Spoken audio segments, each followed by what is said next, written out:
Well, somehow we got through that Monday Night Football game, and the Chicago Bears beat the Minnesota Vikings in a high-scoring baseball game. But they found a way to do it, and we'll dive into a couple elements of that game, as well as some other stuff around the NFL.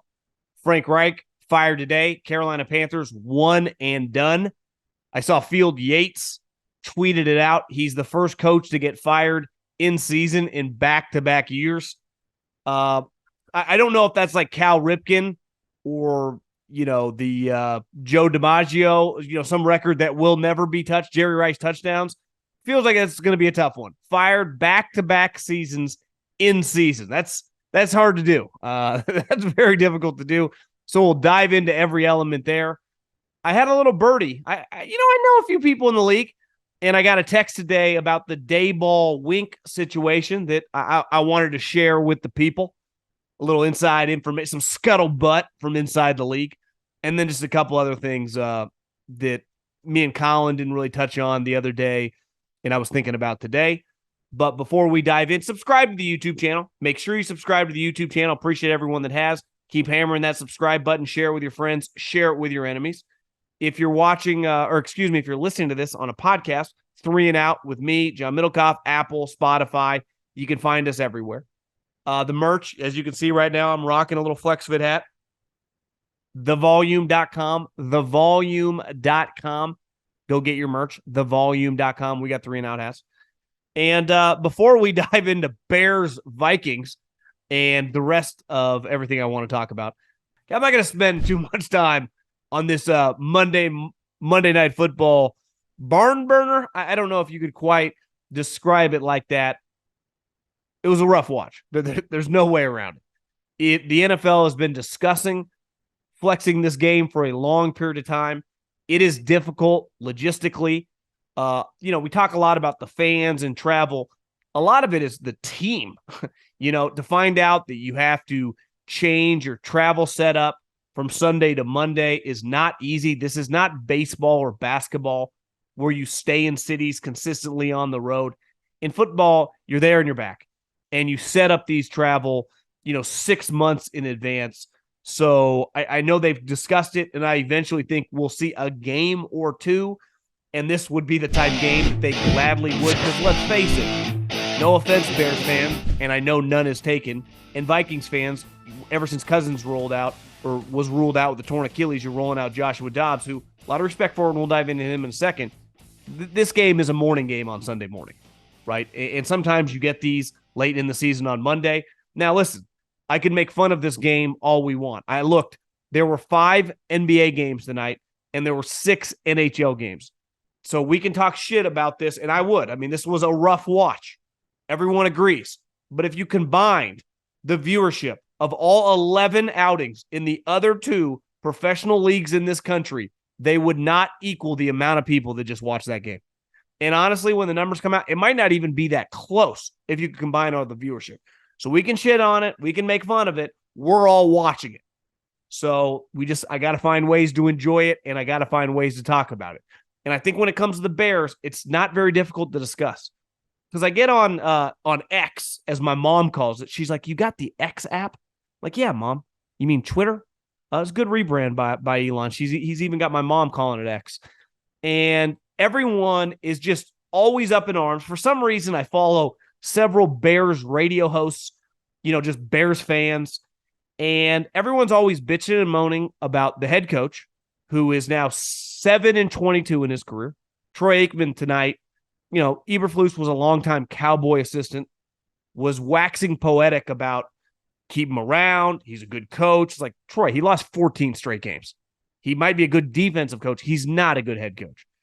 The offensive coordinator is clearly not very good. And the quarterback, let's face it, isn't very good. Here's a reality. None of those guys are going to be there next year. Not a fucking soul. They're going to have the number 1 overall pick. To me, the only question is Ryan Poles in the press box with his ear pods in. And to me, is he listening to the game broadcast, meaning the radio broadcast from the Chicago side, or is he listening to his coordinators call plays? I don't know. Fascinating question. But those guys are all done. It's over. This team fucking sucks. This quarterback isn't that good. Listen, Eberflus, destined to be a coordinator for someone. Getsy, no clue, don't really care. Do you know what Justin Fields is? He is a guy that another team, Atlanta, New England, maybe the Raiders, there are a lot of teams out there that are going to come around free agency and that aren't going to potentially have a high enough pick. Maybe they don't like the guys that are going to be there when they draft or have a pretty good idea enough to feel great about not doing something in free agency. Well, look around the free agent quarterbacks. There aren't going to be any good ones. The best one by a mile is going to be a 36-year-old coming off a torn Achilles, which I would imagine Minnesota, maybe they do a smaller deal coming off Achilles, keep him around, but who knows? But teams are going to be hesitant to pay anything of substance with a guy with that injury. To me, Justin Fields, can I just get the guy on basically a one-year contract? No one's picking up his fifth-year option for like a mid-round pick? Because to me, that's kind of what he is. And I'm not guaranteeing my starter. Like that's where he's played his way out of it. He is no longer viewed around the NFL as a starting quarterback. If you want to be good, it doesn't mean if you're given situation that he can't win the starting quarterback job. But like, we're all watching it. He's closer to a running back, but not really because he can't hold on to the fucking football. Great athlete, big arm. I loved him coming out of college. I was wrong. We can blame the offensive coordinator all you want. I don't think if you put him with Andy Reid or Sean McVay or Kyle Shanahan that he would look like some really good player. I think he kind of is what he is. He's just a raw, toolsy guy who's not a natural quarterback. And you feel it when you watch. He holds the ball too long, throws to the wrong spots, pretty inaccurate. Now, he can make some wow plays. He can make some fantastic plays on the move. He's actually really good throwing across his body to his left, but he's not going to be the quarterback in Chicago next year. Zero chance. Obviously, they've played themselves out of it a little bit with their pick, but it doesn't matter. They have Carolinas. So Caleb Williams, who, listen, Drake Maye, who I was high on, was not good down the stretch of the college football season. His stock is trending down. Caleb Williams is going to be the starting quarterback next year for the Chicago Bears. To me, the only question is who's going to be the coach? Because I would say Harbaugh should be all over this. But look who they typically hire. Assistant coaches that don't cost that much relative to a guy like him. So I don't have that much faith that he's going to be the coach. So I would say I don't know. I have no clue. But I know that Eberflus is not going to be, and I know that Justin Fields is not going to be there as well. So we can argue all day long every time the Bears are playing, God, this and that, and Justin Fields and the scheme and the coach. Who cares? It's all irrelevant. And on the Minnesota Vikings, in football, it's not that complicated, right? There are your star players, which in a league full of 1%ers, right? Such a small percentage of people in college football ever make it to the pros. Just like a tiny percentage of people in high school ever make it to play Division I college football. So it's the elite of the elite. And then in that group, there is a group that separates, right? The star players, the all-pro level guys. And the gap between them and the rest of the field is pretty wide, right? The gap between Mahomes, Josh Allen, Herbert, Lamar, Jalen Hurts, like that group, all the really good players, relative to like the 23rd best quarterback in the NFL is fucking wider than the Grand Canyon. And then the gap between, the star players and the backup quarterbacks is just dramatic. And anytime that you force a backup, whether it's your linebacker, whether it's your guard, whether it's your slot receiver, to play in a given game, they can play well. You could start a backup on a given game and he could give you 2 sacks or score 2 touchdowns or have an interception and a forced fumble. Like, they can make plays. Happens all the time. But over the course of a season, if I have to start a backup over and over and over again, it will not work. And that guy will get exposed. That's the reason he's a backup. And I think you see that with Joshua Dobbs, who to me is a fantastic backup quarterback if I feel very good about my starter. If I'm Andy Reid, if I'm the Bills, if I'm the Ravens, if I have any of these teams, if I'm like the Eagles right now, Marcus Mariota's their backup, I would much rather have Dobbs. But part of the comfort he gives me is, let's face it, if any of those guys go down for the season, we're all done. Like, the likelihood of ever having Brock Purdy as your third string quarterback and being able to have injury after injury and still being able to make the playoffs is an outlier situation. It's crazy that happened. That is not normal. Usually your backup quarterback is just a random guy. And ideally, he only has to play a game, maybe 2 starts, right? Like Chad Henne for Patrick Mahomes. Keep the ship above water for when Mike starter gets back. And to me, that's what Joshua Dobbs is. So everyone making fun of him that he's running. No, he's had some good moments as the starter with Minnesota and with Arizona. But the more accumulation that the other team gets of film on him and the more that he has to play, the more he's going to be exposed. Football 101. I don't think any less of Joshua Dobbs just because he throws 10 interceptions on Monday Night Football, right? He's going to have those games. That's what any backup quarterback in the NFL will have. And when you see these guys around the league who, some people have been starters, like Derek Carr. Derek Carr got paid a lot of money to be good on the Saints. He's no longer any good. To me, he's trending to be a really good backup. He's no longer a starter who you feel good about.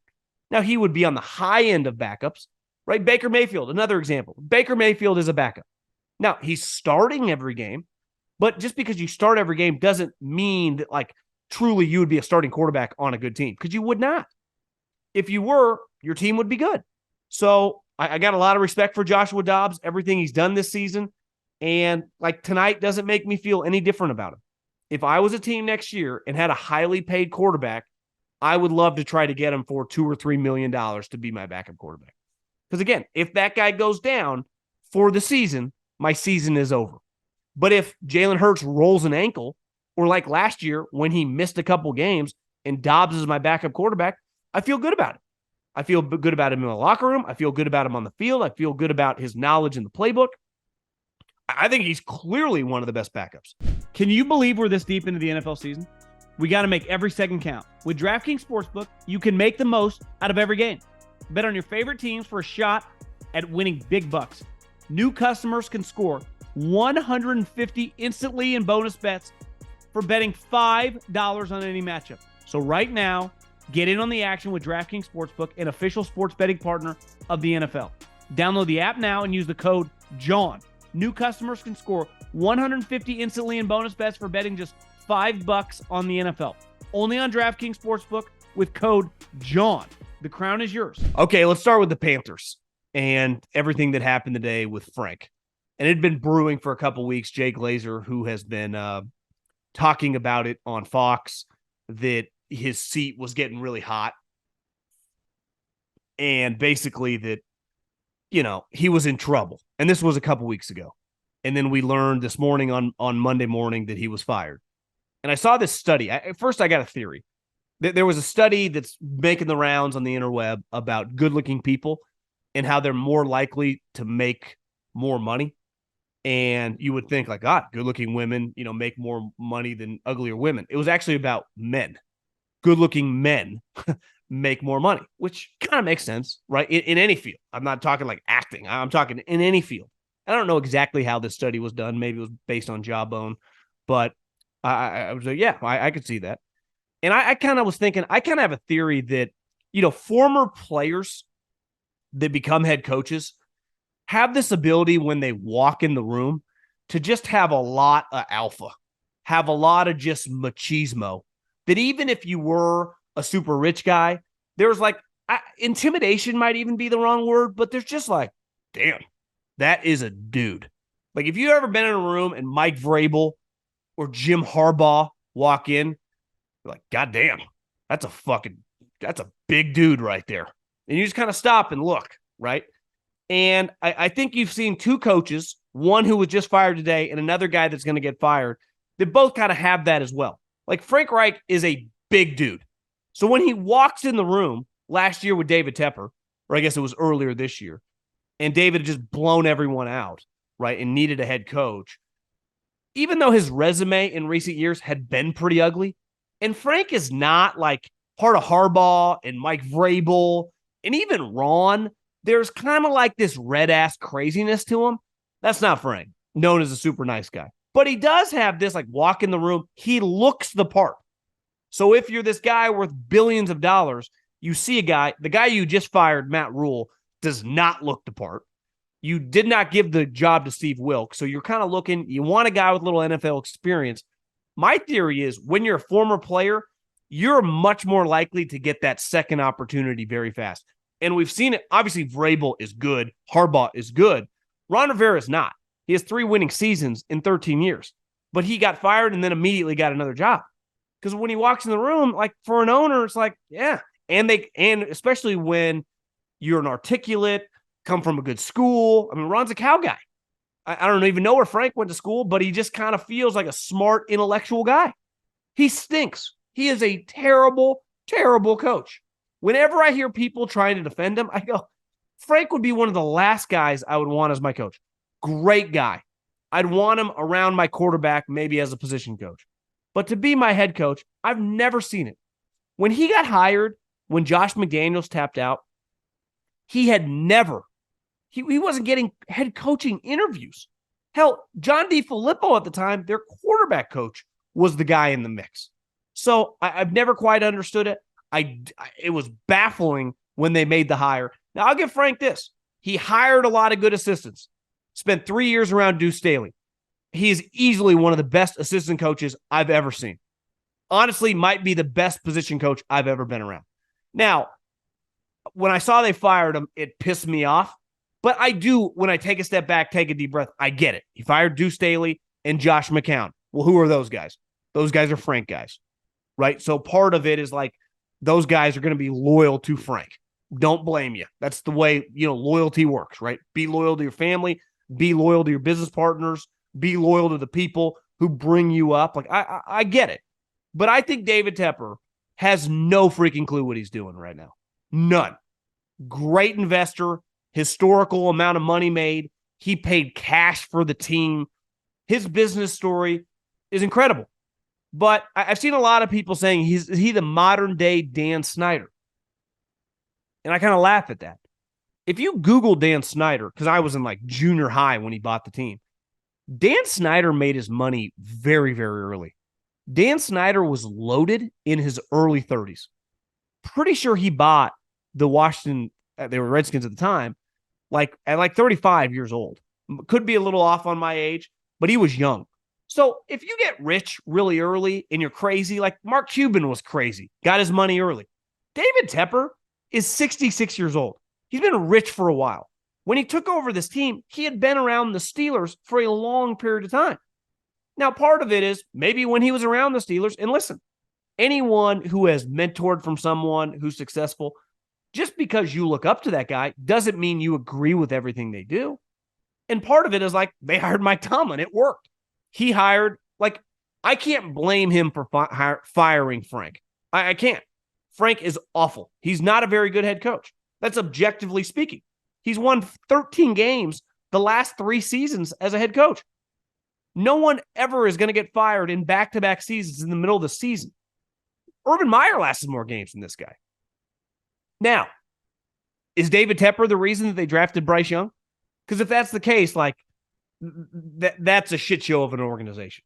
They tried to hire the Lions offensive coordinator last year. He told him to kick rocks. He wasn't interested. So why would he be interested now? To me, a lot like the Bears, you need to blow this thing up. But it's a lot easier to blow up the Bears when you got one top 10 pick and the other number 1 overall pick. Plus, you got some good pieces. Got some defensive linemen. You got a corner. You got DJ Moore. You got some stuff to work with. Carolina has little to nothing to work with. And a quarterback that, let's face it, looks tiny. Like the conversation now, I was thinking about this the other day watching the Houston-Jacksonville game. It's not CJ versus Bryce. CJ has nothing in common with Bryce, especially today. It's like CJ, would you rather have CJ Stroud or Trevor Lawrence? That's the conversation I was thinking today. And I would be like, if you factor in the contract, CJ's in year 1, Trevor's, in year 3, so you're going to have to pay him sooner. I'd rather have CJ Stroud. So the conversation between the two guys, now would CJ look as good with Frank and that offense? No.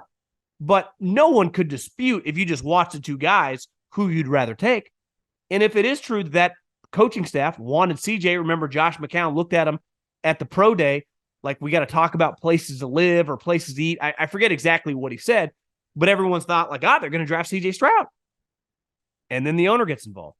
Because when you're super rich and old, you usually think you know a lot, even if there are times you don't.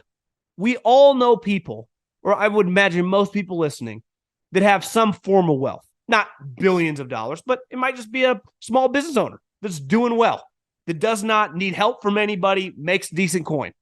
I would imagine if that guy's in his 60s or 70s, he's not Mr. Progressive when it comes to ideas in terms of his business. Why would he? He knows what works. So that's what makes it very complicated for these guys. David Tepper's like, I just fucking paid $2 billion in cash. I remember when he bought the team, he sold like $780 million worth of Apple stock to pay for the transaction. You think this guy is going to look at these football coaches or a general manager that's been scouting and beating the bushes for the last 10 years like they know more about just operating than him, even though he should? And in football, the best organizations hire someone than let them cook. What's Jerry Jones' biggest mistake? That his ego got in the way of Jimmy Johnson, right? Like, why did Bill Walsh have a mental breakdown? Because Eddie DeBartolo was in his ass every single day.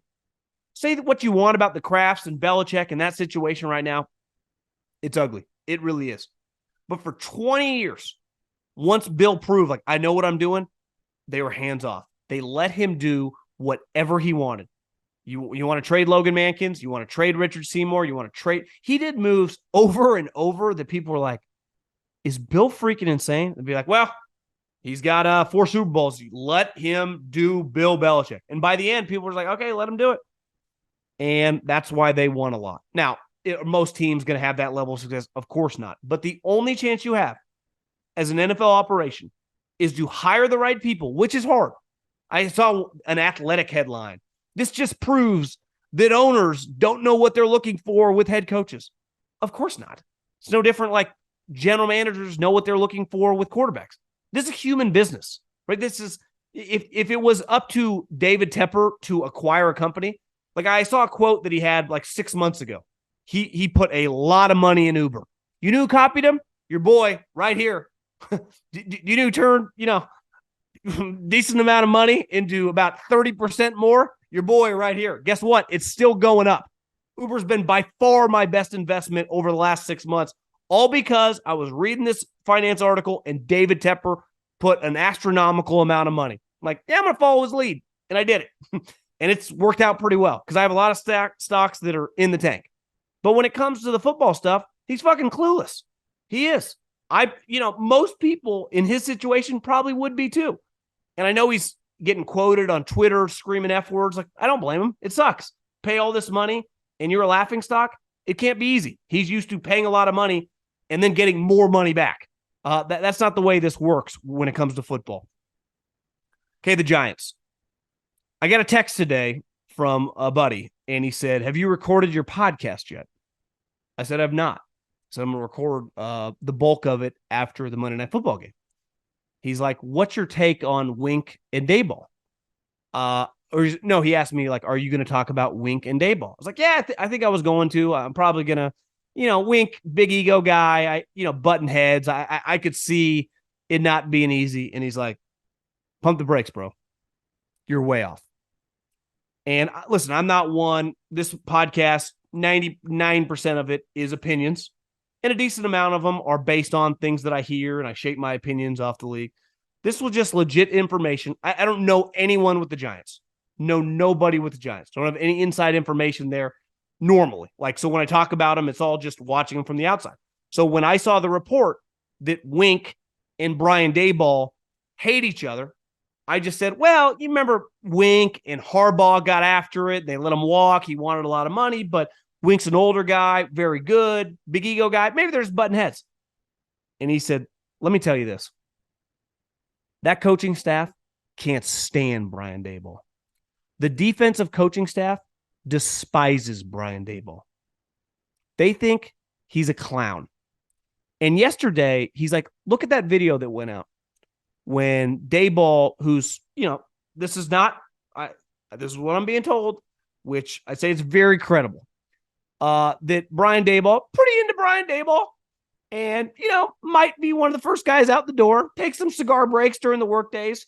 And he's a guy, and this has been reported, that he constantly is MFing the coaches. It's one thing if you are a screamer and a yeller, to yell at younger coaches or even some of your position coaches. It's another thing to constantly yelling and motherfucking Wink Martindale. And he definitely, from what I was told, does that. So those guys can't stand him because they say that's all he does. He doesn't offer any solutions. So he's just screaming and he's not actually saying like what he wants them to fix. And it's one thing, this is not something that just happened either this year when they started losing.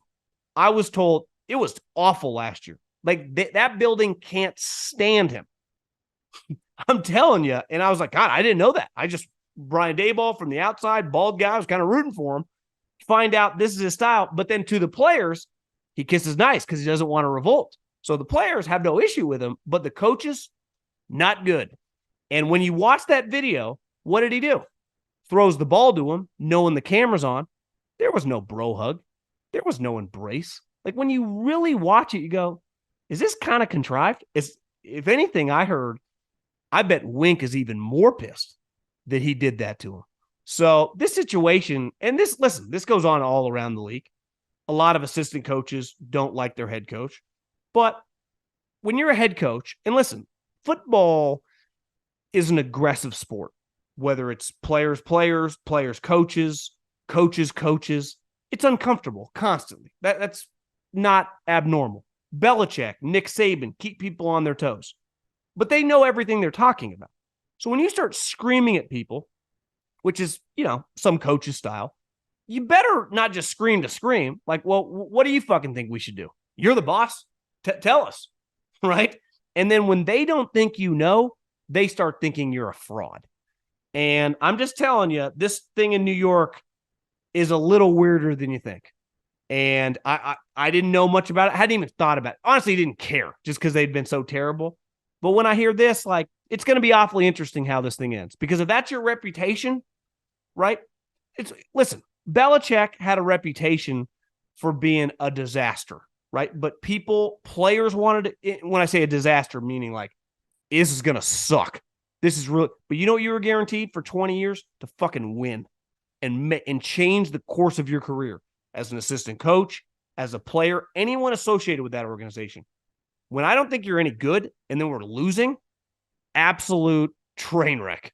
And that's really what the Giants have been. And if they're not playing Mac Jones yesterday, and part of it is this, you start screaming at the defense, who now for 2 years has been pretty good. Your offense is the disaster, but he doesn't even call the offense. So I don't know. I just, some of this stuff I'm hearing on Brian Daboll is not great. And that story that I don't know who put it out, Jay Glazer or someone, I think has a lot of merit to it.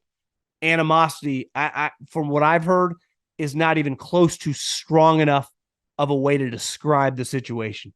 Heard is bad. Heard it's really bad. And listen, there are probably other situations around the NFL that are the same. It just hasn't leaked out. And you're talking about people that make a lot of money, big egos. And when you lose, man, you can't hide it. You can't. It's one thing when you win, you just keep your head down, you keep swinging toward the next game. When you lose, that comes to a head. And I think we're seeing that happen. Like that didn't leak randomly. Someone wanted it out. And I'm telling you, that defensive staff, if they were let out of their contracts yesterday, they'd be gone. They'd be running to the hill so fast your head would spin. A couple other things around the league. One thing I felt pretty good about coming into the season, and I've nailed. Listen, I've missed on some takes, and I'm going to miss on many more, but I've never liked Mac Jones. And I said that Mac Jones was going to get everyone fired. And it's gone even worse than I thought. I mean, I saw a lot of people that cover the team calling it his worst half ever. That feels strong to me, but it was pretty bad. He's not any good. Now, we can say it's his confidence and Bill messing with him. When you're not good enough, you don't deserve to have your hand held. When you don't show any promise or any hope, I don't just have to build up your confidence. This is the pros. This is the big leagues. As a rookie or whatever, when I'm trying to build you up and figure out what you have, 100%. But after a while, you have to show something. Like, this is a two-way street. So Bill last week, splitting the reps in practice, I don't blame him at all. Now, still going with Mac Jones, like maybe he can catch lightning in a bottle. He can't. He's not any good. He's god-awful. And like Justin Fields, he's not going to be on that team next year. And I think it's pretty clear that Bill Belichick is not going to be on that team either. I listen, quarterback win-loss records, like they always say that the win or the loss, like your win-loss record is not a quarterback stat. And if you're a good player and you played for a long time, I kind of push back on that. Eventually, you're going to be a winner, right? You can have a rough season, but if you're a good player, like if Justin Herbert is who Justin Herbert we think he's going to be, even with the Chargers, he's going to find a way to win games as they change coaches, right? And yesterday is a good example. Josh Allen lost the game. I was thinking a lot about this today. I technically could have played a little better because he threw the pick, but he was fucking incredible. And that game is going to be an L on his record when his defense screwed him twice. That final drive in regulation, I never understand when in a situation where, especially if it's a bad weather game and they got to drive the field just to get in field goal range, when you start playing very, very conservatively in like a prevent defense, you're just giving plays and you're just giving free yards. And if they have a couple timeouts and they can get 30, 40 yards pretty quickly. And when you're playing a team with good skill guys, all it takes is a broken tackle. All it takes is a missed, a juke in space for a 10-yard gain to turn into a 23-yard gain. And all of a sudden, I flip the field. So I hate it when teams change their defensive strategy just because they're scared. And then that final drive, like he put him in position. He completed a ball to Diggs that got knocked out. Obviously, him and Davis weren't on the same page on that play. I don't know exactly who was wrong.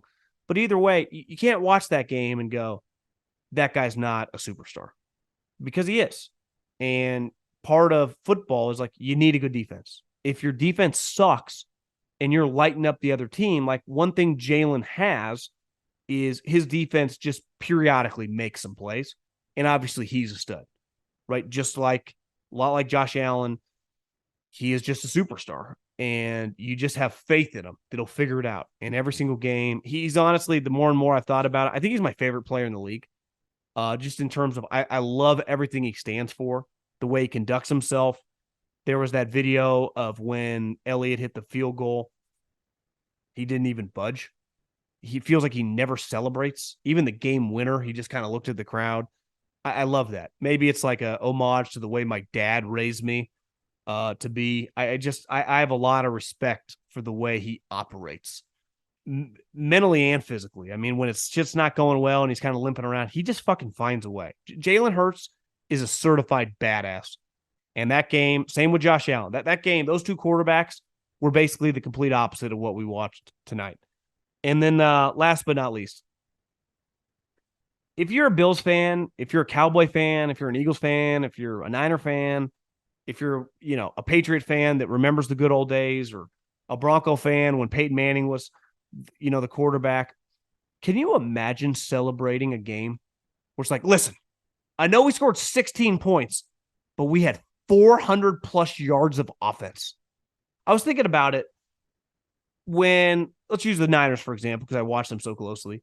Whenever they score 16, 17 points, which they did a couple straight games against the Bengals and the Browns and the Vikings, no one talked about the yards, right? Because it didn't matter. It's like, why can't we score more points? Red zone turnovers, red zone inefficiency. Like, what happened? Just Purdy against the Bengals, for example, threw for like 350 yards, but they scored 17 points. It's like, all we talked, 17 points, 17 points, 17 points. The Steelers wanted to throw a party because they accounted for over 400 yards of offense. You guys scored 16 fucking points. I mean, how could you be excited? Like, listen, the point of the NFL, find a way to win. You don't get style points. But they are doing way too much celebrating. Okay, let's get to the player that made it look easy, Morgan and Morgan. And I just talked about him, but I'm going to talk about him again. No player that I remember can look, and maybe it's this year because he's been banged up. Maybe it's Super Bowl hangover. I don't know. But maybe it's the new offensive coordinator. Consistently is bad early in the game. I mean, Jalen Hurts, I can't count how many games I've watched this season in the first half where you're like, what are we doing?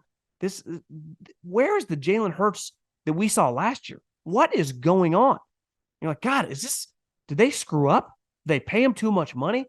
But his body language never changes. It was like, miss the play. He'll just walk over there. He'll talk Sirianni. He'll just sit on the bench and he'll put his helmet back on. He'll come back out. And then you look up, they've won the game, and he's accounted for 5 touchdowns, 2 on the ground.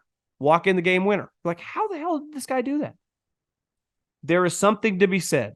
And listen, his adversity is unique, right? He went to Alabama and then transferred to Oklahoma.